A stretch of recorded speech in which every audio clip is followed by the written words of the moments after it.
CSE ఈ-గవర్నెన్స్ service India limited దేశవ్యాప్తంగా వివిధ రాష్ట్రాల్లోని జిల్లా కేంద్రాల్లో ఖాళీగా ఉన్న ఆధార్ సూపర్వైజర్ ఆపరేటర్ ఉద్యోగాల భర్తీకి అర్హులైన అభ్యర్థుల నుంచి దరఖాస్తులు కోరుతూ నోటిఫికేషన్ విడుదల చేసింది.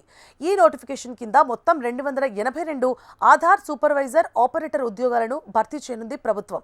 అర్హత కలిగిన అభ్యర్థులు జనవరి 31, 2026వ తేదీ వరకు ఆన్లైన్ విధానంలో దరఖాస్తు చేసుకోవచ్చు. ఆంధ్రప్రదేశ్, తెలంగాణ రాష్ట్రాల్లోనూ వివిధ జిల్లాల్లో భారీగా ఖాళీలున్నాయి. ఆధార్ సూపర్వైజర్ లేదా ఆపరేటర్ పోస్టులకు దరఖాస్తు చేసుకునే అభ్యర్థులు పోస్టులను అనుసరించి 10వ తరగతితో పాటు 3 ఏళ్ల పాలిటెక్నిక్ డిప్లొమా లేదా ఇంటర్ లేదా 10వ తరగతితో పాటు 2 ఏళ్ల ఐఐటిలో ఉత్తీర్ణత పొంది ఉండాలి. అలాగే పని అనుభవం కూడా ఉండాలి.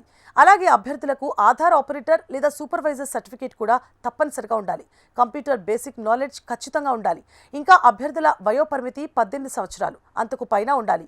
ఈ అర్హతలు ఉన్నవారు ఎవరైనా ఆన్లైన్ విధానంలో జనవరి 31, 2026వ తేదీలోపు దరఖాస్తు చేసుకోవాలి. ఇక ఆధార్ సూపర్వైజర్ పరీక్షను ఆన్లైన్ ద్వారా నిర్వహిస్తారు. ఇందులో అర్హత సాధించాల్సి ఉంటుంది.